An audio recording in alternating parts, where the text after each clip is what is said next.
Good evening. I'd like to call this meeting of the Town of Sheffield Select Board to order on July 6, 2021. I just want to remind everyone that the meeting is being recorded. Thank you, CTSB. If you also would like to record the meeting, just let the chair know. Also, we have a full board today, and any materials that are presented at the meeting need to be left with the chair. So our first order of business is the approval of 4 sets of minutes. I'll make a motion that we approve the meeting minutes from June 8th, 2021, June 10th, 2021, June 17th, 2021 as amended, and June 21st, 2021. And I'll second that. Is there any discussion? All those in favor? Aye. Aye. And next, we have the introduction of our new town collector and treasurer. And Rhonda, would you like to do the honors? Sure. So tonight we have Monique Belair with us. Monique is our new collector treasurer. She replaced Alicia Doolin. Monique has been with us for approximately 3 years. She stepped right into the position and things have been flowing very smoothly down there. She's done a great job so far. So welcome. Thank you. We're going to be working on hiring Monique an assistant. We'll begin interviews tomorrow morning. Monique and I will narrow down and then bring back to the board some candidates. Great. Wonderful. Thank you, Monique. No, thank you for this great opportunity. I'm very excited to take on this challenge and grow and make some good things happen. And you've been part of an extremely successful team for the last 3 years, Right. and have added an incredible amount to that team. So we all know you're ready to take over, and we have full confidence in you. So would you like to say anything, or? No, my door is always open, and if anyone has any questions or concerns, I'm here as much as I can be, and that's about it. I'm thankful. Thank you. Thank you, Monique. Our next item is the appointment of positions for fiscal year 22, which we're now in. These positions were announced at 6/21 meeting. And Martin, would you like to I'd be happy do to. the honors? So for the Ashley Falls Historical Commission, we have 2 vacancies for 3-year terms, and we're approving Philip Gee and Sally McKenzie. For the Board of Assessors, 1 3-year vacancy, Dave Smith Jr. For the Cemetery Commission, 1 vacancy for 3 years, Jim Miller. For the Conservation Commission, 2 vacancies for 3-year terms with Renee Wood standing up for that, and that is a temporary appointment, probably no more than 1 year or until someone else comes forward. For the Cultural Council, we have 2 vacancies for 3-year positions, and we have Bonnie Silvers and Todd McKenzie. And for the Historical Commission, we have 2 vacancies for 3 years, and again, we have Bonnie Silvers. Is there a motion on this? So moved. Second. Any discussion? Can I say something? Yes.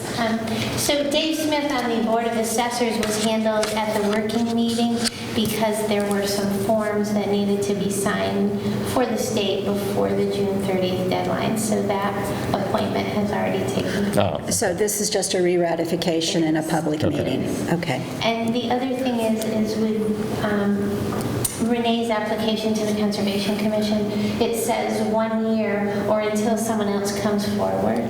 I would urge that you make that a 1 year to provide some stability to the commission. With having 2 brand new people come on without any type of municipal experience, I think it would be good if Renee was at least appointed for a year. I would accept that, and we still have a vacancy. Right. Yes, there is still one vacancy. So I would modify my motion as it relates to the Conservation Commission to appoint Renee Wood for 1 year to the commission. Any further discussion? We have a motion and we have a second. All those in favor? Aye. And we have one other thing to do regarding appointments, and and that is, we're going to announce an appointment tonight. Bob, would you like to handle this? Sure. We're making an appointment for the Commission on Disabilities, 3-year term, 1 vacancy, Todd McKenzie. And then we'll take this up at our next, meeting. I just really want to urge everyone that there's still open positions. I've been very impressed by the number of people who have stepped forward this year to put their names in for open positions. But we still have a lot more positions to fill, so we need you, and we need your talents. You can look on the website, and all it takes to say is, yes, I'd like to be considered, is to just send our town administrator an email or a letter. Bob and Martin, do you want to add anything? No? We need you. Okay, this is the recruitment pitch. This town runs on volunteers, and we have a lot of open positions. And not having a full committee or commissioner board makes it very hard on the other members. So please give that a consideration. Our next item, we have a Tree City USA announcement. Rhonda, would you handle that, please? Sure. So we received a letter on behalf of the Arbor Day Foundation congratulating Sheffield on earning recognition as a 2020 Tree City USA. Residents of Sheffield should be proud to live in a community that makes planting and care of trees a priority. Sheffield is one of more than 3,600 Tree City USA communities, so this is another great job by Tom Ingersoll and the Sheffield Tree Project of all their hard work. And then even with the application, never mind taking care of the trees, but sending in the application and giving us all the information that we need to send in to get this recognition. Would the board like to send Tom and the Sheffield Tree Project a letter of thanks on this? Yes, I make a motion. continued effort? Okay. All right. Any further discussion? All those in favor? Aye. I know one thing. I'll draft that if you want. You'll draft that, thank you, Martin. I know one thing that I'm concerned about with all of the changes that are going on weather-wise. I'd really like to see us try and find some money or a way to kind of help people plant trees. A lot of trees are reaching that point where they're older and they're being cut down, and we need to, it's not inexpensive to plant a new tree these days. So let's keep our eyes open on that. Thank you, Rhonda. So our next item is discussion and possible action regarding an updated marijuana checklist and application. And this is something we've all kind of been working on. I should have highlighted the changes, but the fourth bullet, which regards the community outreach meeting, is on the first page, the one that had the most complete changes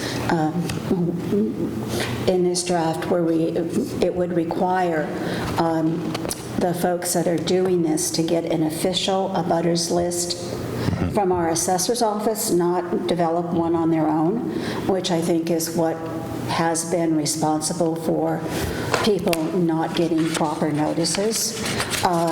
It also requires the person who's holding the meeting to send it to the town clerk's office so it can be posted on the town meeting board. I'm not sure about the website. Sometimes I'm not sure that we should necessarily commit to that, because sometimes they come in pretty late. Rhonda? I would like that to be, take the town meeting board off and put it on the website. Oh, okay, Because the meeting fine. board sometimes doesn't have room enough to put that on there from just our own meetings. Now that we're open to the public again, we can put it on the inside. Perfect, the one Oh, that's good. downstairs. Okay. That's good. So maybe we Good. just put inside. Okay, so maybe, do we want to change that to the town's inside Yes. meeting board and the website? I think most people check the website, to be honest, so I think that's going to reach the most people.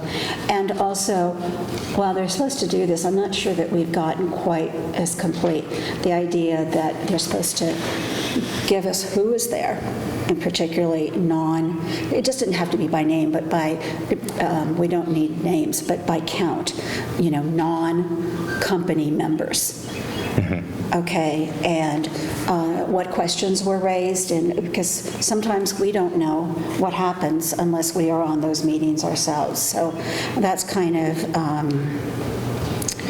and then there's kind of a final reminder, because we have had meetings held at strange hours of the day at buildings where people couldn't find addresses, that if there's issues cited by residents who wanted to attend but couldn't, they may have a chance to do it over again.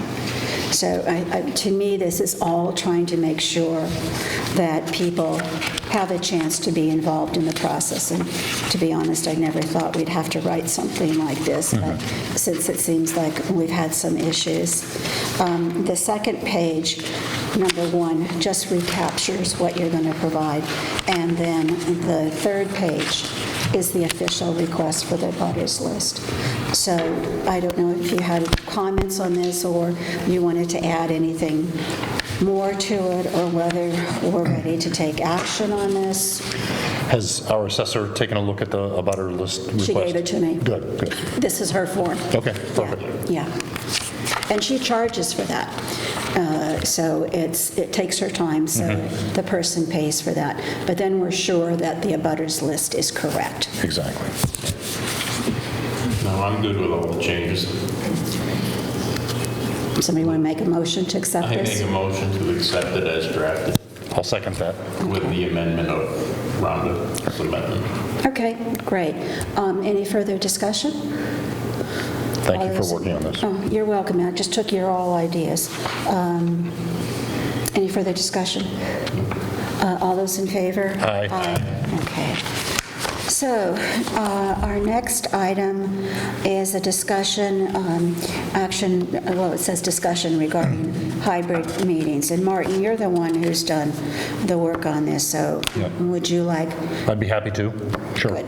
So we have had requests from a number of individuals, both with commissions and boards and members of the public, about trying to hold hybrid meetings, meaning that we would allow in person, but we would also do virtual meetings as well, like we had been doing with Zoom and other platforms.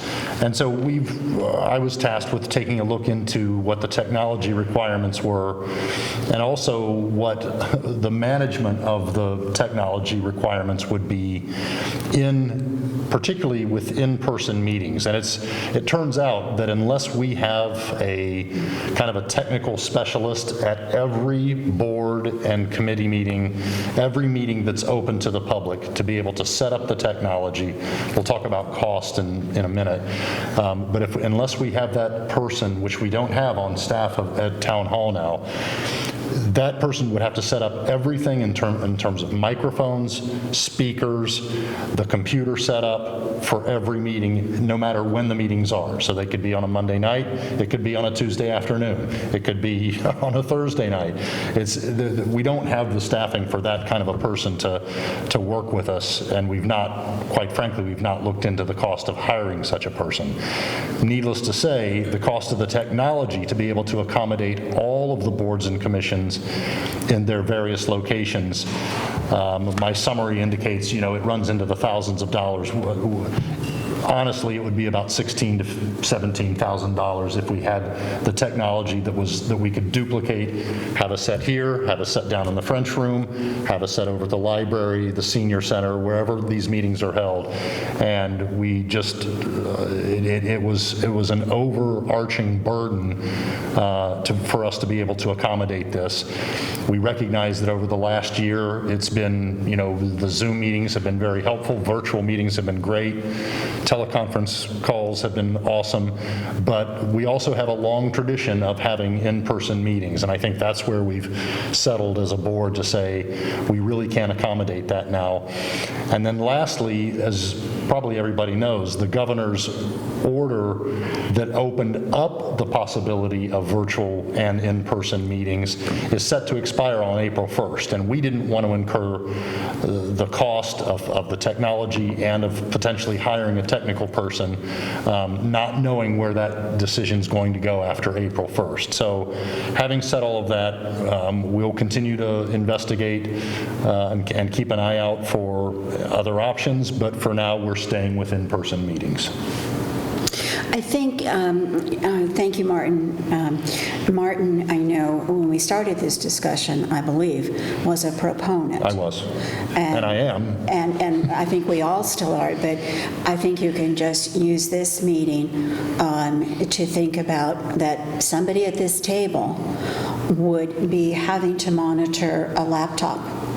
Because if somebody was coming in on Zoom, they would have to have the right to participate.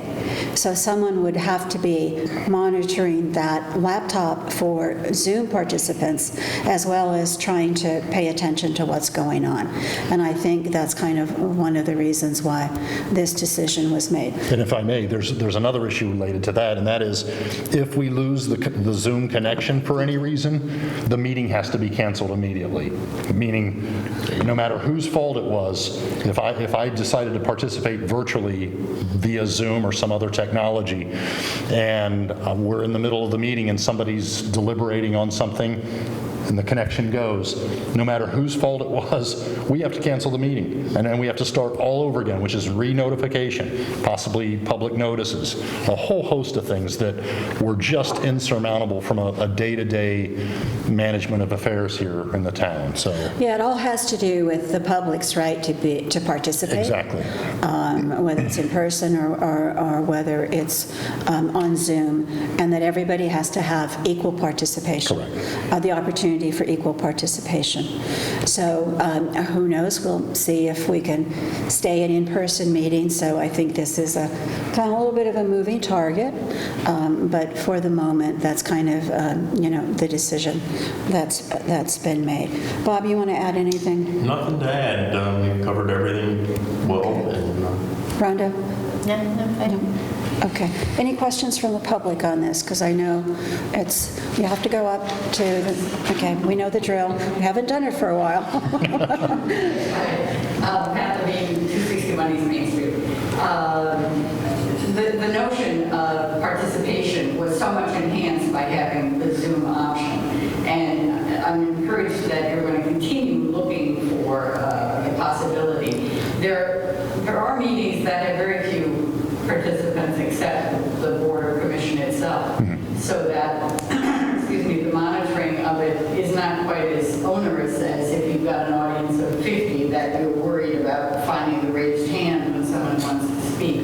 So I'm wondering if on some scale at some point there might be the option for hybrid meetings, although the idea of April where they all go away is Yeah, I think, Pat, it's always, this is a pretty straightforward board. I'm going to take you to a public hearing, either by the Board of Health or the Concom. Or the Planning Board. And everyone has to have an equal right to participate. And think of the chair or somebody. Who's that person going to be monitoring a Zoom meeting and a live meeting at a planning board public hearing? I think one could, and that's where we came up with, that if we're going to go this route, it's not fair to ask Jill to do double duty, it's not fair to ask Rhonda, it's not fair to ask anyone, because if you're monitoring, you're not participating. Exactly. So that's kind of, and we didn't want to do it, okay, you can do this, but you can't. So for the moment, we just said no. I encourage you to keep. Exactly. Yeah, but we are going to continue to look at it, and we'll also monitor what other towns are doing. Lauren?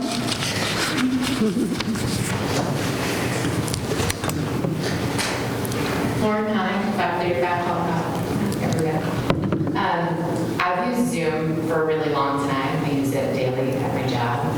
And it's an excellent tool for communication, as we all know. The participation, as Pat said, was unbelievable, and I went to a lot of planning board meetings, a lot of select board meetings throughout the last 15, 16 months. And there were some issues for sure, but the planning board has recently been doing in-person meetings here or at the town park and doing a virtual aspect to it as well. I just wanted to make sure everyone knew that that was happening, and also to let someone into a Zoom to be like the administrator of it isn't a hard task.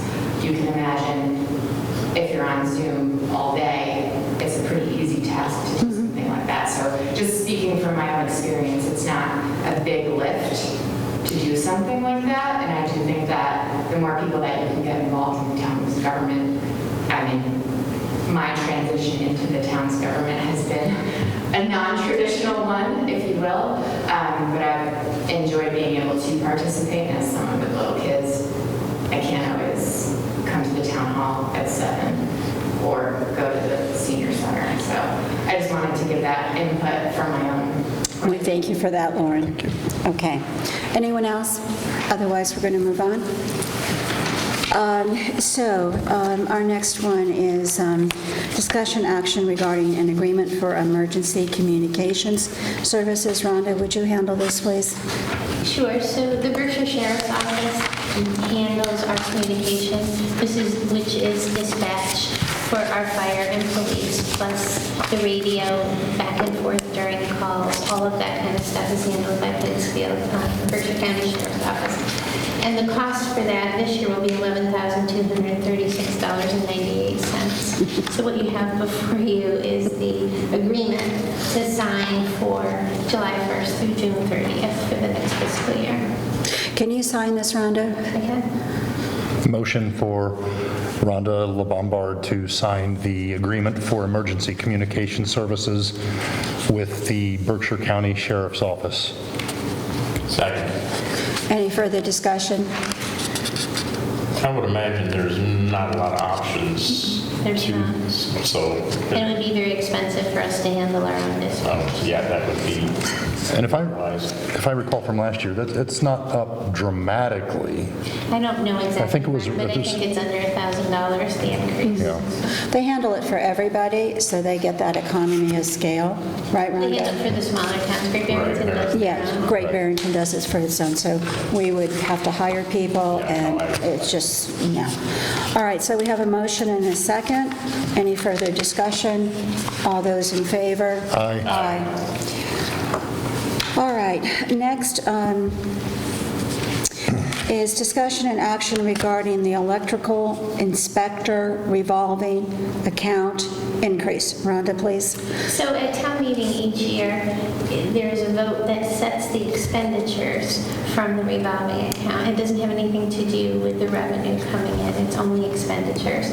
And for this electrical, it's set at $20,000. Well, at the end into June, we got a large electrical permit for the solar project on Hewen Street with about $6,000. And so that tipped us over the $20,000 expenditures.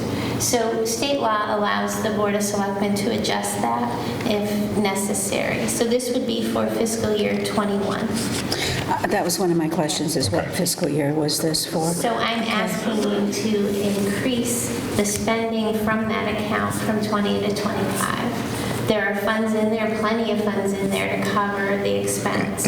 We just need to be able to expend the extra above the 20,000. Now, the same amount, it was 20,000 again at this year's town meeting for FY22. So maybe we'll face that again if we get another large permit or anything, but I will look to increase those spending limits for the next town meeting by $5,000. And you think the $25,000 for fiscal year '21 is satisfactory? It will. It'll be a little bit extra from what we're over at this point, and it should carry us through. I'm not sure that all the permits for the end of June have been turned in yet, but I don't anticipate anything large. So with the revolving account, someone gets a permit. Yes. And they put that money from the permit into the account. Correct. The inspector goes and does the job. whether it's electrical or gas or whatever, and then they are paid out of that. So there's no town money going into this. It's There's just, absolutely no town money. yeah, it's just people putting money in to have the inspections that are required by law, and the people who do those inspections taking the money out. There is a little bit that stays in there for administrative fees, so that's built up a little bit, but yes, that's essentially it. Okay, all right. Make a motion to increase the electrical revolving account to $25,000 For fiscal year for 21. fiscal year 21. Second.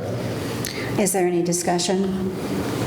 And this is all part of closing out the fiscal year. It is. That happens June 30th, and the new one we're already in. Okay. If no discussion, all those in favor? Aye. Okay, great. So, Rhonda, next one's mine.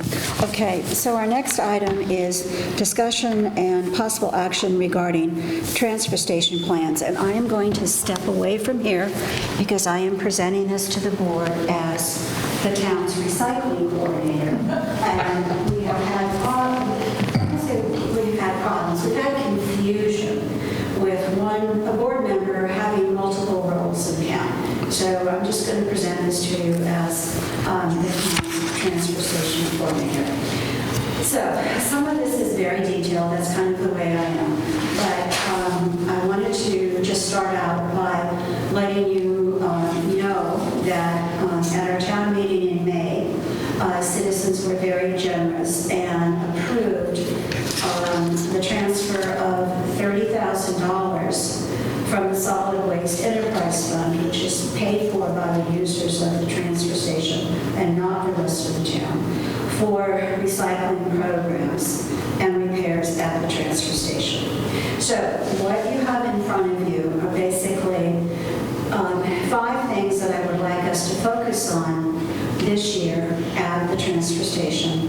And then there's a second group of 2 things that I would like to have us look at in town, okay? So at the transfer station itself, I would like to have us look at bulky rigid plastic recycling. We did receive a $5,500 grant for a roll-off container with this.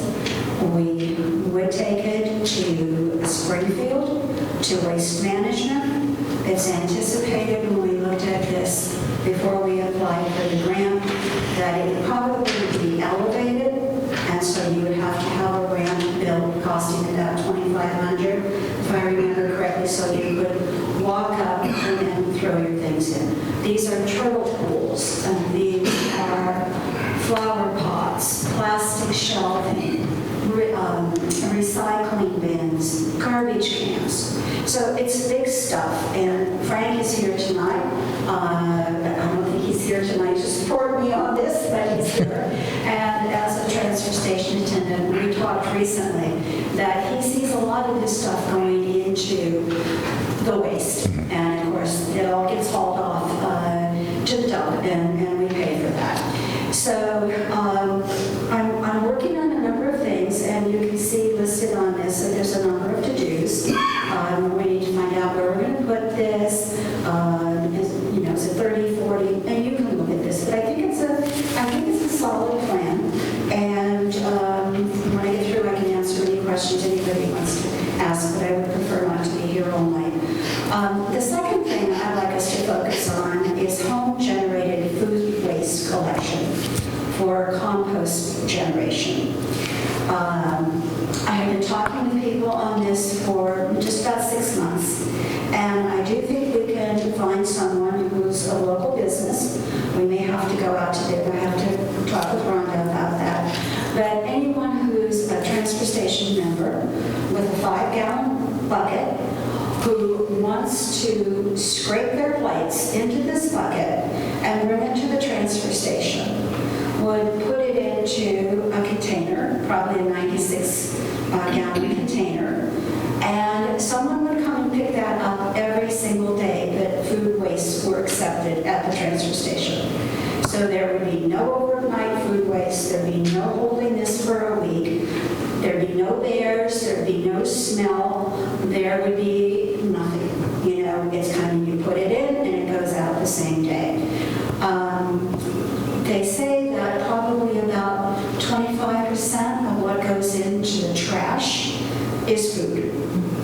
So if we can take it and make it into a usable product through a vendor like a compost, which it would be right here in southern Berkshire County, then that would be terrific. I've given some charges as to what this would cost per year. I think people can find their own buckets or containers. If we need to help them with that, we could do it. But the upper end of this, and again, I'll have to check my sources again because it's been a couple of months, would be 4 times a week, every day the transfer station is open.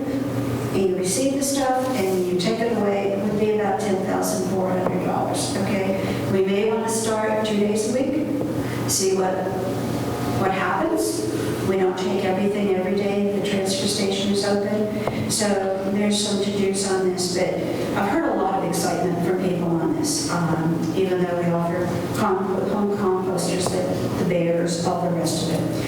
The next thing is really an expansion of what we already have at the senior center, but we could have a book bin at the transfer station like we have at the senior center. And in negotiating this, I got him to also agree that he would accept CDs, DVDs, VHSs, and tapes, which they do not take at the senior center. He's willing to do that because they pick up a lot more books at transfer stations than they do anyplace else. Transfer stations are their gold. So there's no charge. We would have to find a place for it. For people who are getting rid of complete libraries, we would have a key for the attendance, so you don't have to do book by book by book, like you have to do with the senior center. They open the bottom, and the person who's bringing the books is responsible for putting them in, okay? That could happen very soon. You see the to-dos on this. Everything's about how do we reconfigure the transfer station to take some of all of this. There's been a big push on batteries. And during Arbor Day, I collected batteries just to see how much there were. And I seem to remember that some people brought a lot of batteries, okay? So I did some looking, and batteries are very expensive to get rid of. It's amazing. They run from about 15 cents a pound to $1.99 a pound. So I did a little bit more work, and our current electronics recycler will take batteries, and he will also basically take anything electronic with a plug or a battery. So I see this as an incredible way to keep televisions, stereos, cell phones, all of which have, many of which have precious metals and other things out of the waste stream. And it costs us about $13.75 for them to pick up a load. We need to be more cautious about how we pack that. But that's about 23 cents a pound based on what our last load was, the numbers I got from Rhonda. So I would expect this to go to possibly 3, maybe more loads. But I also want to remind people that we received a very generous donation from a concerned resident of $1,000 recently to recycle batteries. And I think this would take care of it. Instead of having to separate the batteries, as you have to do with so many of the battery collectors, this company, ECER, put them in 5-gallon buckets, mix and match, put a lid on it, they're done. It becomes part of the weight that goes in, whatever you can pack into that container for $1,375. So after I've done a lot of research, and I've had assistance on this from Jenny Russell and also Stephanie Blumenthal, and I think this is a very good way to go. The lighting, that's kind of, I need to do some exploring on that. The other 2 things that I would really like to do, besides enhance the website and all of that, and start really tracking what this stuff is costing us. The Lions Club is willing to give us boxes for recycling glasses. And they're willing to pay the shipping. I'm willing to pick the boxes up when they're full and take them to the Lions Club. Also, Theory Wellness is willing to do a pilot with us for 3 months to collect pill containers. And they will pick them up, or I will get them to them, and they will pay the shipping. And then after 3 months, we evaluate, do we continue or we don't, okay? So one of the key parts of this is how do we reconfigure this transfer station to be able to do more? It looks pretty full over there. Brent White, who was the engineer, who has inspected the transfer station for how many years, Rhonda? 20. He's going to be coming out on Monday to do his annual inspection, but we'll also be talking about, are there any parts of the transfer station and what looks like the cap that really are not the cap, but that could contain more materials? He's the engineer, he's the one who went through this with DEP, so he's not going to lead us wrong. If there's no extra room, then we're just going to have to figure out what we can do or cannot do. So that's kind of that. I also, because I don't consider my job as our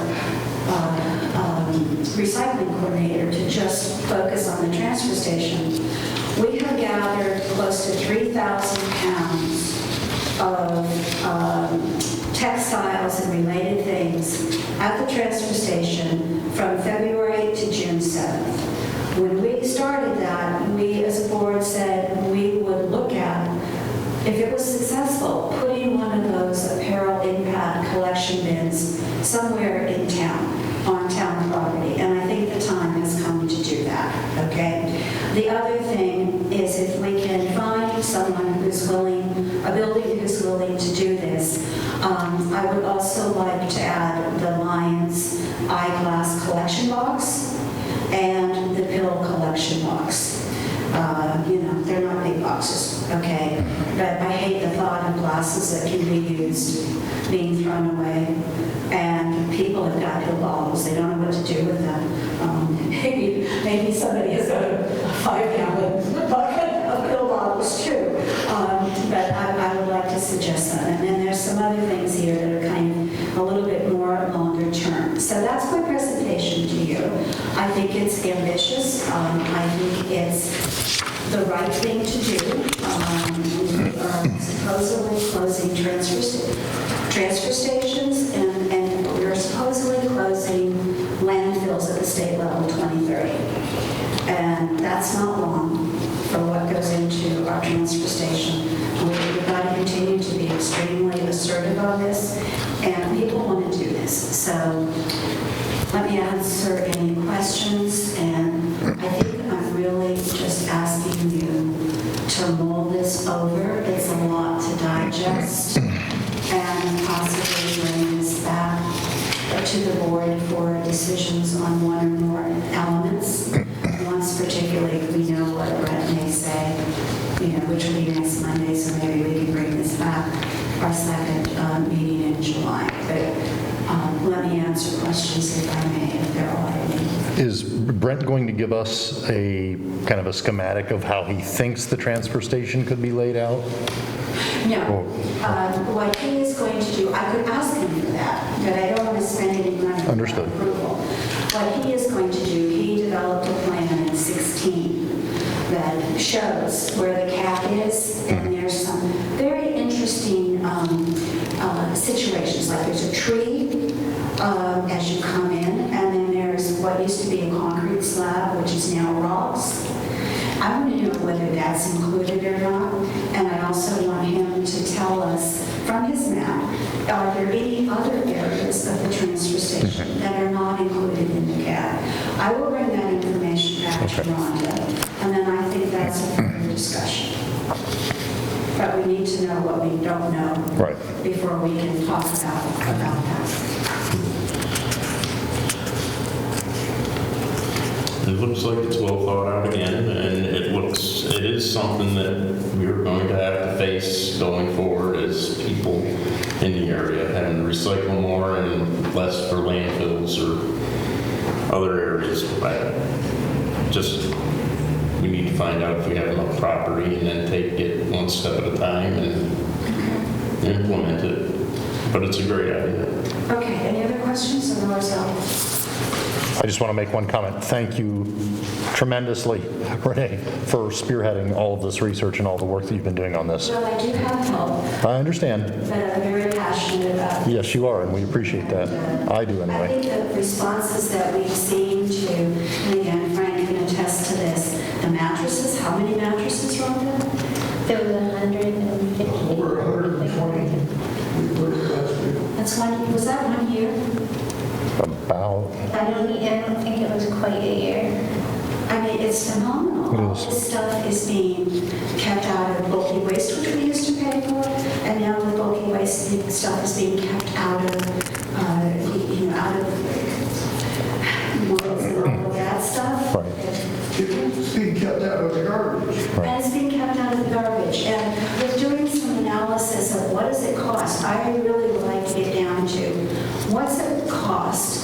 Oh, one other thing. We found out last month that the MERV in Springfield went positive and are now going to be paying for recyclables. So for the last year plus, where we've been paying them to take our recyclables, there should be a check. I'm not sure how much it's going to be, but we should move into the positive minus the hauling charges. But I'd like to really find out, what does everything cost us? Good. So, okay. Do you have anything, Frank?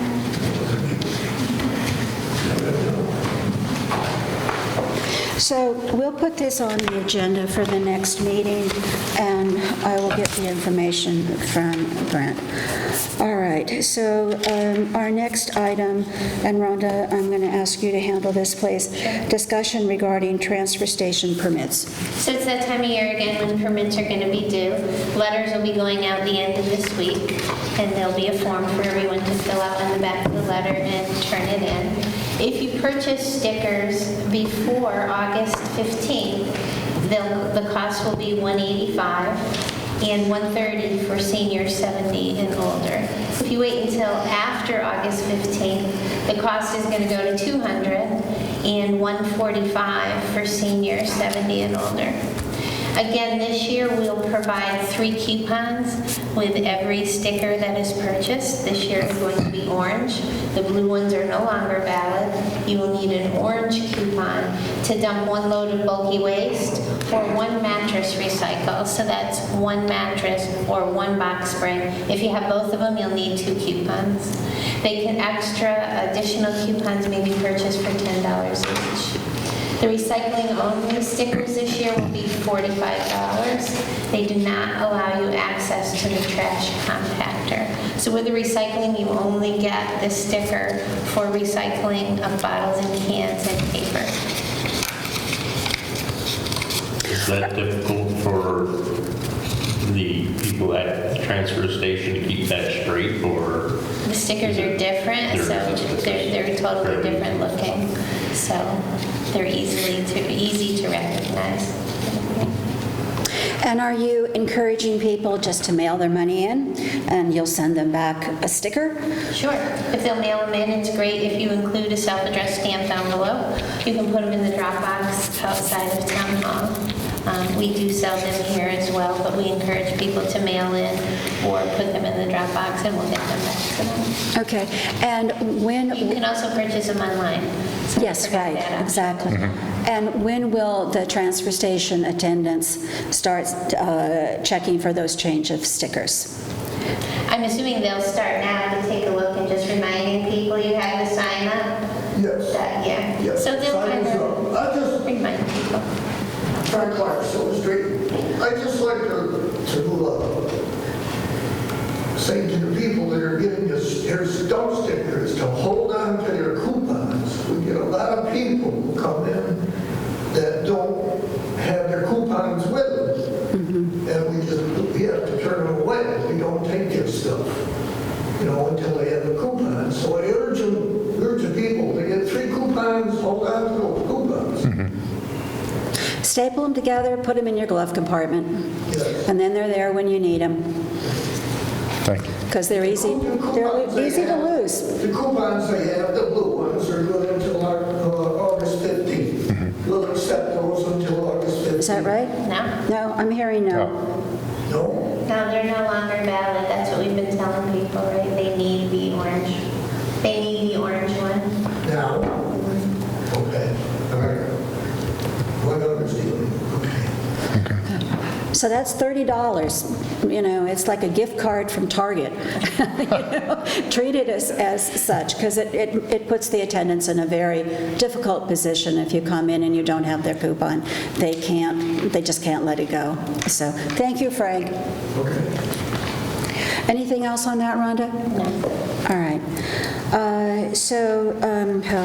Our next one is discussion and possible action regarding water company hydrant issues.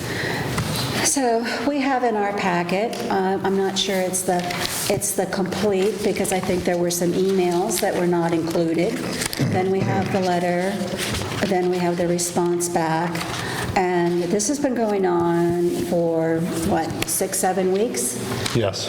At least. All right, at least. I think our last correspondence from them was, the request to meet with them in June, and while I did not expect them to be able to necessarily meet, I did expect them to set a date. We haven't heard anything, have we, Rhonda?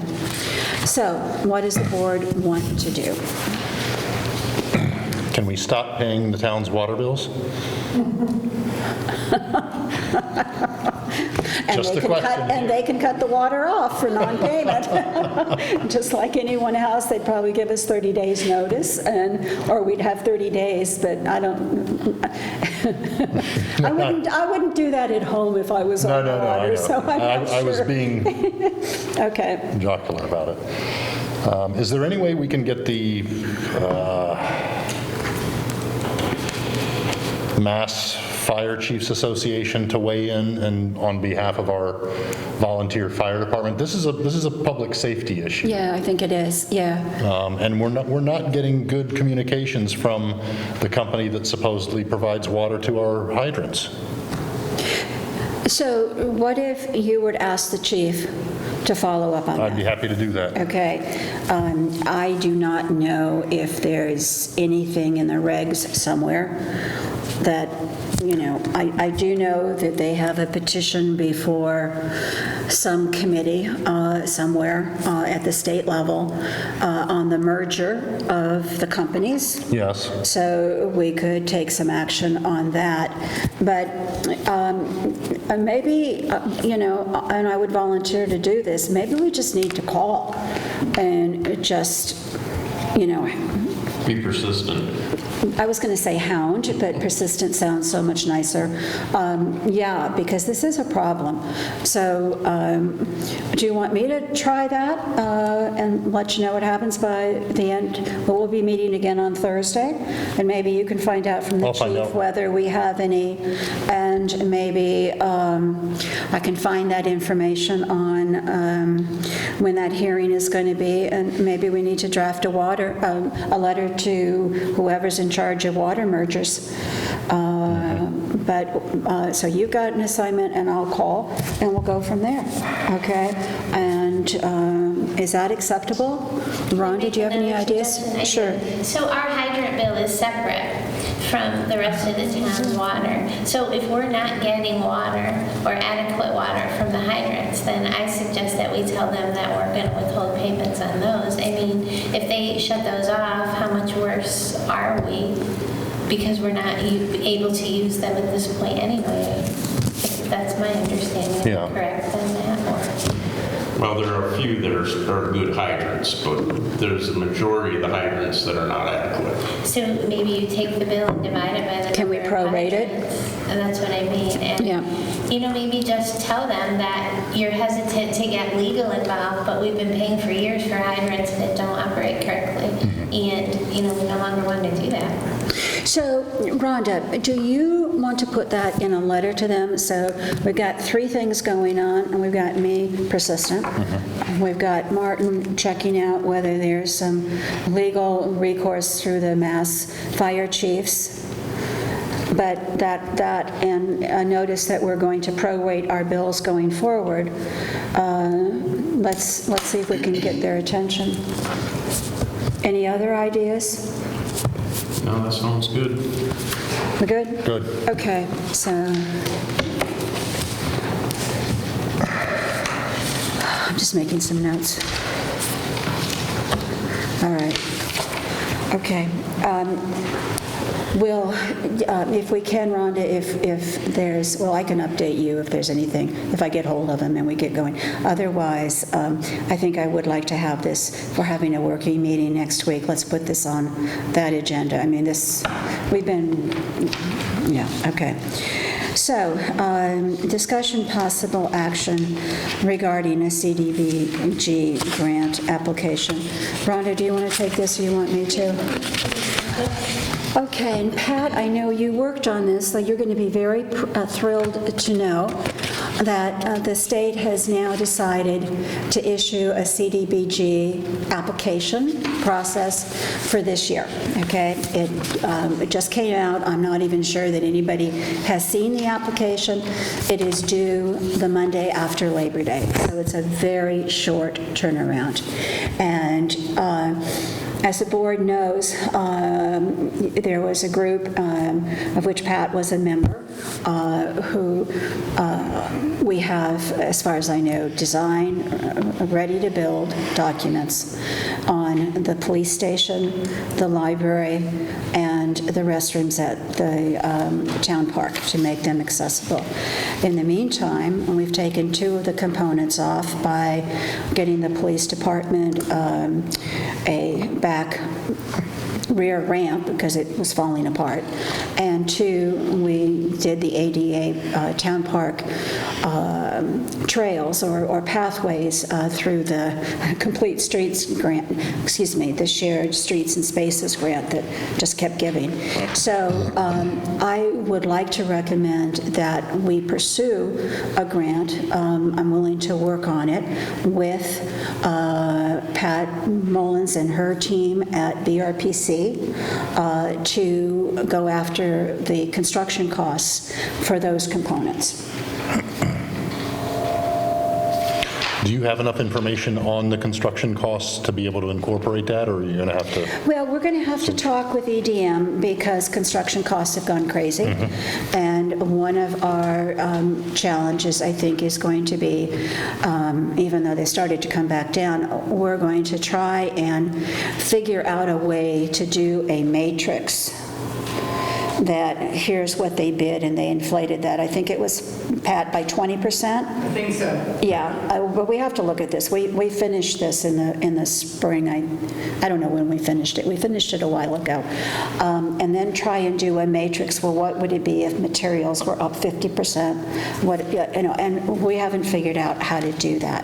But we're going to try and find some ways and to protect the town from any cost overruns or such, and then do the grant for the higher end with some sort of a proviso that if construction costs are less, then, we're not going to take anything we don't need. But there's some things to be worked out.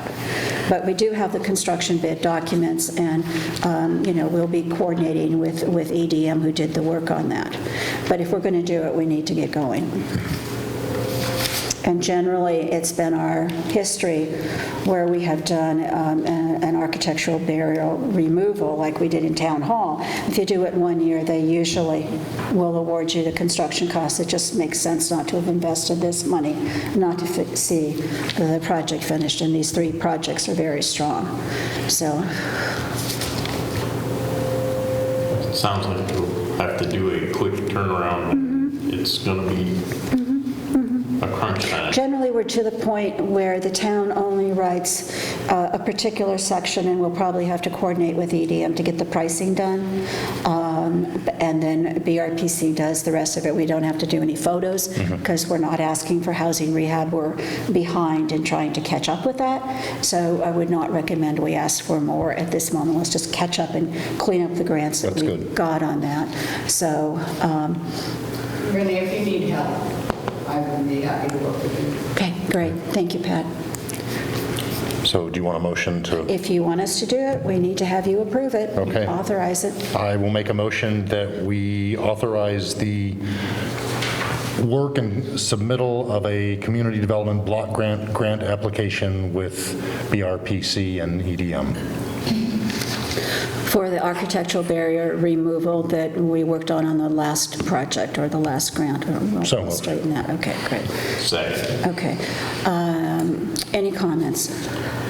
You sure you can fit this all in? We're going to see. Yeah. Good luck. Well, I've got Pat.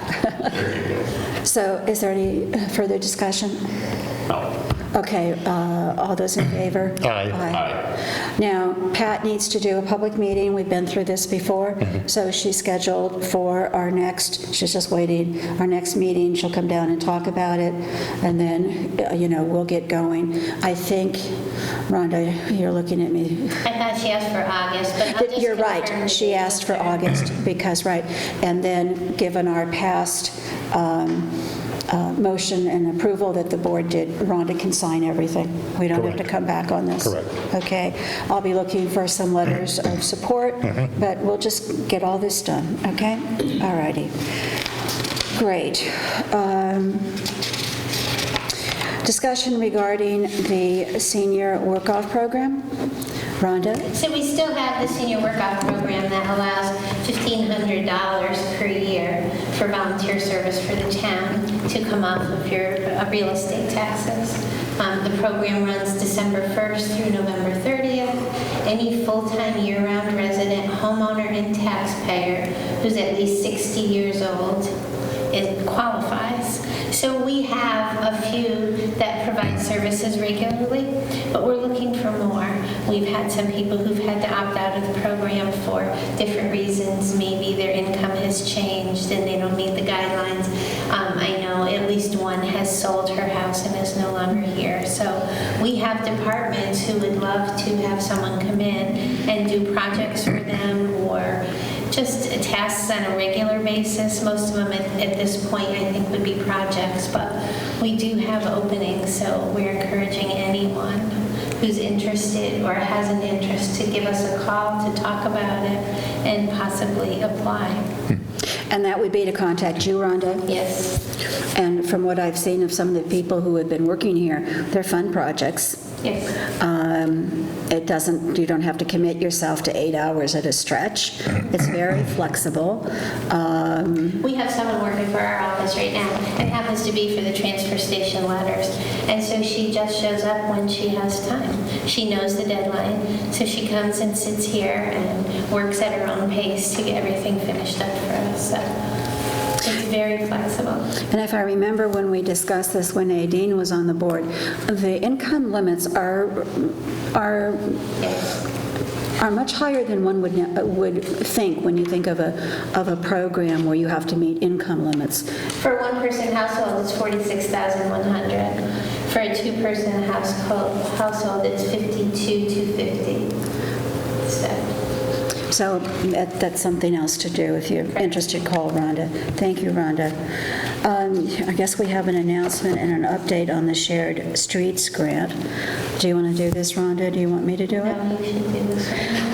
Well, we applied for the summer round on the Shared Streets and Spaces grant to do 2 of those rapid flashing beacons up by the high school and elementary school, and it was pretty darn fast. They gave it to us. I did not expect to get this grant given the number of times we had to go back and spend the money on the first one, but they did. So we're going to be working through on that. They gave us a little bit less than what we had asked for. They rounded it down. So we may be coming to the board for a little bit of money, depending on how we're able to move this forward. And luckily, they gave us until December 31st of this year to finish it. And The RDA is already in front of the Concom, so we're moving. So this was very good news, and I love the idea of having those flashing beacons up at the school, because you come around some of those corners, and it's not good. Pat? Pat Levine again. There was also in one of those street grants a speed sign flashing. That's the complete streets. We're working on that. That's not this one. The complete streets, that was the $400,000 one. The shared streets was 128, and then another 28. But I wish they'd make them a little bit separate, more distinct in the names. Right. But That possibility is still on the table. oh, it's on it. We're working on it. Oh yeah. Oh yeah. Oh yeah. Great. Yeah. We hope We to. need it and actually won't. Yeah, we're hoping, we'll be sending working with Rhonda on this, we're going to be sending a note to the Ashley Falls Historic District Commission. We're working with people in the community to figure out where would be good placement, but that'll be finished this summer. Great. Yeah. As will all the railroad markings. That should be happening as soon as we get rid of either the rain or the excessive heat. So, all right. Update on town hall opening? So we're fully open, open for business. So, the first day, I think, was busier than what we expected, but we're back to, we're not seeing an overly amounts of people, but we'll see what this week brings. So that happened on Thursday, and just moving forward. Right. Still closed on Wednesdays. Correct. Okay. 9 to 4, and you can still use the outside mail. Yes. Yep, okay. Board items. Martin? I'm all set, thank you. I'm good. Bob? I'm all set too. Rhonda? I'm all set. All right. Public comments.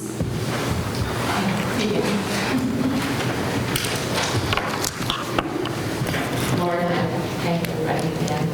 I'm asking for a little bit of guidance because since January, I've been deep into the marijuana establishment bylaw. And I've met with several different groups of people discussing it and getting to a point where I think that picking out some items to make a few changes in the bylaw might be coming soon.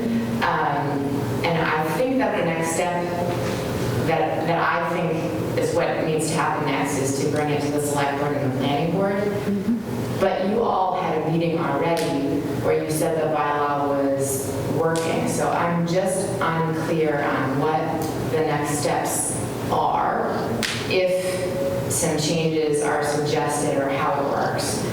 I think for people who live in the town, the turnout of the meeting was 225 people. I thought that was pretty great. People obviously cared about it. And that was one small thing that came to my doorstep. And then here I am at the town meeting, right? And I think also for people who are trying to come into town and do business in town, I think that the openness, I think the bylaw is great. There's a lot to it that's really restrictive and really well done.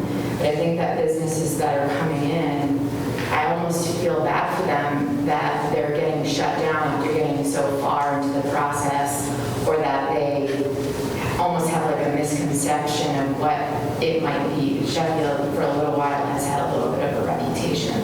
So I'm wondering what the next steps are.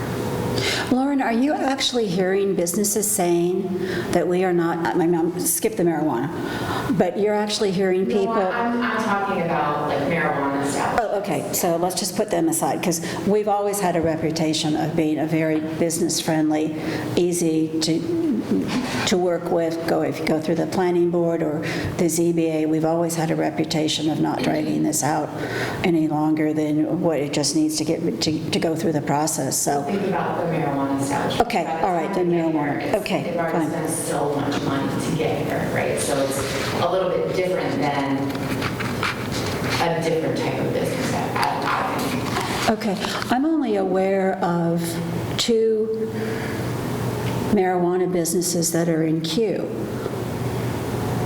Community partners at the Arrogee Farm, they've gotten their HCA. We haven't heard anything back. I don't think they've made any application to the planning board. And then also Sundrops over at Monterey Masonry on Silver Street. They have their HCA, but I haven't heard of them making an application either. Have they made an application? The planning board? To the planning board? Okay, so we have one who's made the application. And R&R. Don't we have- Their R&R is They're complete. through The planning board, I'm not sure where they are with their building. Right. Yeah, they're through with what the town has to do. Okay. Okay, that's what I kind of meant. Okay, They're, but I think they're at the Cannabis Control Commission, but I know they're doing business. They're straightening out a foundation or something at the Sunrise Diner. So Sundrops has already made their application then, thank you, Rhonda, to the planning board. So they're taking the process as it needs to go. And I don't think anybody has heard from community partners.